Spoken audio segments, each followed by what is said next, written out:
Hello students, class tenth geography chapter agriculture.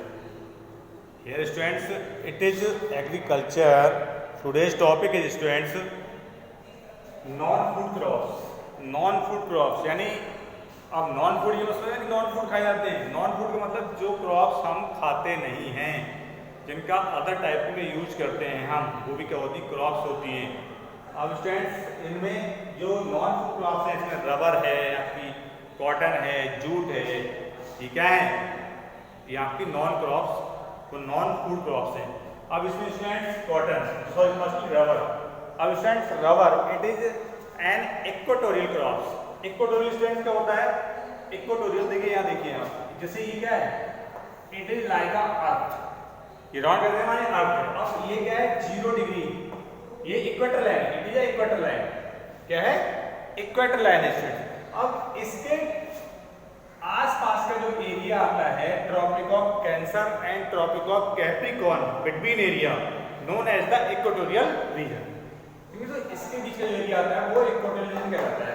और कहीं कहीं ये सब ट्रॉपिकल में भी की जाती है. सब ट्रॉपिकल जो एरिया आता है स्टूडेंट्स, वो ट्रॉपिक ऑफ कैंसर से Arctic Circle and Tropic of Capricorn से अंटार्कटिक सर्किल, यानी इनके बीच का एरिया कहलाता है, इन दोनों के बीच का एरिया कहलाता है सब ट्रॉपिकल कहलाता है. तो ये वो क्रॉप्स है. अब friends it is also grow in tropical subtropical area. It require moist and humid climate with more than 200 centimetre rainfall. यानी इसकी जो रेनफॉल चाहिए वो 200 सेंटीमीटर चाहिए. और मोइस्ट का मतलब होता है, जैसे मॉइस्चर जैसे होता है कि नमी वाला टाइम चाहिए, रिक्वायरमेंट चाहिए. ह्यूमिड यानी गर्म, यानी एक ह्यूमिड एरिया चाहिए इसके लिए, गर्म एरिया, जहाँ पर हॉट कंडीशन से हॉट हो. टेम्परेचर, इसका टेम्परेचर 25% से टेम्परेचर कम नहीं होना चाहिए, इससे एवब होना चाहिए. It require important industrial raw material. अब ये क्या है, ये जो रबर है इंडस्ट्रियल के लिए रॉ मटेरियल प्रोवाइड कराती है. रबर इससे करके रबर से एकदम रबर बन गई, ये इंडस्ट्री जाकर फिर रबर बनती है. अब रबर की क्रॉपिंग की जाती है, रबर की क्रॉपिंग की जाती है, उसके प्लांट से रबर निकाली जाती है. अब फ्रेंड्स इसके जो स्टेट्स हैं, Kerala is the most important production of जैसे रबर, तमिलनाडु, कर्नाटका, गारो हिल्स. ये गारो हिल्स स्टूडेंट्स ये मेघालय में है. कहाँ पर है ये, मेघालय में. ओके स्टूडेंट्स, इन गारो हिल्स जो है वो मेघालय में. और स्टूडेंट्स ठीक है, तो इन स्टेट्स में, यानी इनके अंदर और भी स्टेट्स हैं, अंडमान निकोबार है, कर्नाटका है, ये आइलैंड जो है यहाँ पे ये ग्रो की जाती है. अब स्टूडेंट्स ये जो फाइबर क्रॉप्स होती है, फाइबर क्रॉप्स कौन सी होती हैं आपकी, जैसे कॉटन है, जूट है, किस में आती है, फाइबर क्रॉप्स में आती है. अब फाइबर क्रॉप्स देखिए, इंडिया की मेजर फाइबर क्रॉप्स हैं कौन सी, cotton, jute, hemp and natural silk crops grown in India. Major crops grown in India. अब स्टूडेंट इसमें जो सिल्क है, क्योंकि कॉटन और जूट का हम अलग से एक्सप्लेन करेंगे तो सिल्क के बारे में, लेकिन सिल्क क्या है, जो सिल्क है, silk obtain from cocoons of the silk worm. यानी कोकून्स जो होता है, कीट होता है, जो सिल्क वर्म बोलते हैं उसे, ऑफ द सिल्क वर्म से. सिल्क वर्म में क्या होता है, कीट होता है, और उससे कोकून्स मिलती है. उसे क्या मिलती है, कोकून्स. अब ये सिल्क वर्म क्या करता है, फेड ग्रीन लीव्स, उसकी जो लीव्स होती हैं, जो सिल्क वर्म जो सिल्क का पेड़ होता है, प्लांट होता है, तो वो फेड करता है. एंड स्पेशली मलबरी जो प्लांट होता है, मलबरी का जो प्लांट होता है, उसकी जो लीफ फेड करता है, उसी को क्या करता है, फिर सिल्क मिलती है इससे. अब रियरिंग ऑफ सिल्क वर्म, जो सिल्क वर्म रियरिंग कहलाते हैं, जो होता है of the production of silk, यानी सिल्क का प्रोडक्शन होता है rearing of the silk worm के द्वारा, इसको हम सेरीकल्चर भी कहते हैं. यानी जो सिल्क है, इस अदर नेम इसका सेरीकल्चर के नाम से भी जाना जाता है. Next students cotton. स्टूडेंट थोड़ा स्मॉल लेटर्स में लिखा हुआ है कॉटन. देखिए कॉटन क्या है कि कॉटन इज अब कॉटन क्या है, कॉटन जो है students, India is the believed to be the original home of the cotton plants. यानी क्या है ये, home of the cotton plants. अब students cotton is the one of the main raw material for the cotton textile industry. यानी cotton है जो textile industry है, जो क्लॉथ बनाती हैं, उनके लिए मेन रॉ मटेरियल है स्टूडेंट्स ये। अब 2015 में क्या था, इंडिया इज द 2015 में India is the second largest producer of cotton after China, यानी चाइना के बाद में जो इंडिया था वो सेकेंड लार्जेस्ट कंट्री था इसके प्रोडक्शन में, किसमें, चाइना के बाद, यानी कॉटन में। अब students cotton grow well at dryer part of the country, यानी इंडिया का जो ड्रायर पार्ट है जहाँ पर बहुत ज़्यादा मॉइस्चर ना हो या बहुत ज़्यादा रेनफॉल ना हो, तो ऐसे एरिया में मतलब थोड़ा ड्राई एरिया चाहिए, तो इट रिक्वायर हाई टेम्परेचर। अब वो क्या है कि parts of the black soil, यानी जो ब्लैक सॉइल आती है, ब्लैक कॉटन सॉइल, हम इसको ब्लैक कॉटन सॉइल में कहते हैं, ये ब्लैक सॉइल में ग्रो होती है। अब देखने पड़िए ब्लैक सॉइल कहाँ पाई जाती है इंडिया में, गुजरात है, महाराष्ट्र है, बाद में मिलेंगे आपको।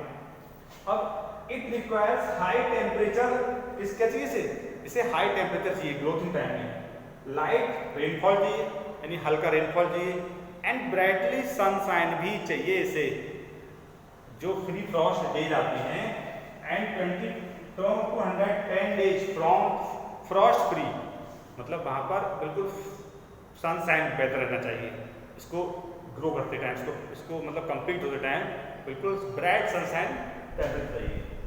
अब ये ग्रो कहाँ की जाती है स्टूडेंट्स, ये किड्स ग्रो महाराष्ट्र, गुजरात, तमिलनाडु, है ना, महाराष्ट्र, गुजरात, तमिलनाडु, आंध्र प्रदेश, पंजाब, हरियाणा, उत्तर प्रदेश, ये सब क्या है, कर्नाटका, इन स्टेट्स में ये ग्रो की जाती है। आंध्र प्रदेश, तमिलनाडु, इन स्टेट्स में क्या की जाती है स्टूडेंट्स, इन स्टेट्स में ये ग्रो की जाती है। तो स्टूडेंट्स अब ये देखिए जो, और ये कौन सी है, कॉटन क्या है, खरीफ क्रॉप्स है, और इस क्रॉप्स को मतलब मेचर होने में, कंप्लीट होने में 6 to 8 मंथ इसमें लगते हैं स्टूडेंट्स।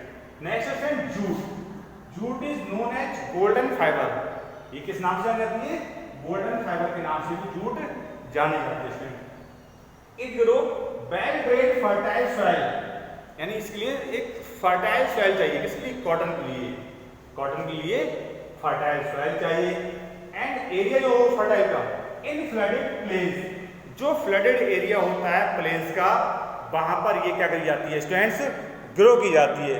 और प्लेन्स वेयर सॉइल, अब होता क्या है, ये फ्लडेड एरिया में होती है क्योंकि जब फ्लड आती है तो वहां पर हर साल न्यू जो रिन्यूएबल सॉइल हो जाती है, न्यू मिट्टी आ जाती है फ्लड के साथ में बह के, तो इसलिए वो सॉइल कैसी होती है, फर्टाइल हो जाती है। इसीलिए आपके जो बिहार है, जो फ्लडेड एरिया है वहाँ अच्छे से होती है।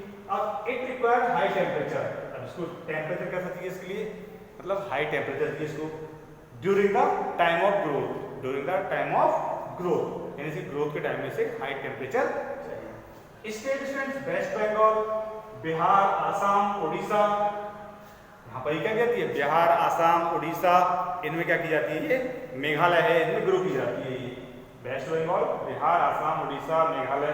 अब देखिए ये यूज किस में की जाती है, it is used making gunny bag, जो बैग्स होते हैं ना उसके जूट के बैग होते हैं, आपने देखा होगा, वो गनी बैग बनते हैं।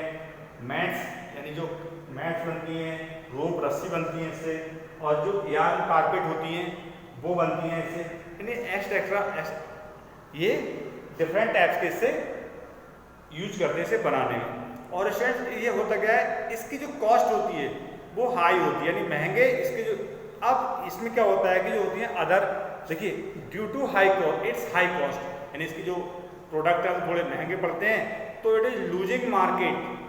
अब इसका इस मार्केट में इसने क्या हुआ, इसने लूज कर दिया, मतलब लोग उसको परचेज नहीं कर रहे हैं। इसकी प्लेस पे जो डिफरेंट टाइप के क्या है, वो सिंथेटिक फाइबर आ गई, पैकिंग मटेरियल्स मतलब जो आ रहे हैं वो सिंथेटिक फाइबर्स में आ रहे हैं, इसलिए इसको जो नायलॉन आ गई, इसलिए इसको इस जूट की थोड़ी सी प्रॉब्लम आ गई। So students, so that's all, जो आपकी नॉन फूड क्रॉप्स की हो गई complete. Next topic will be technology and industrial reforms.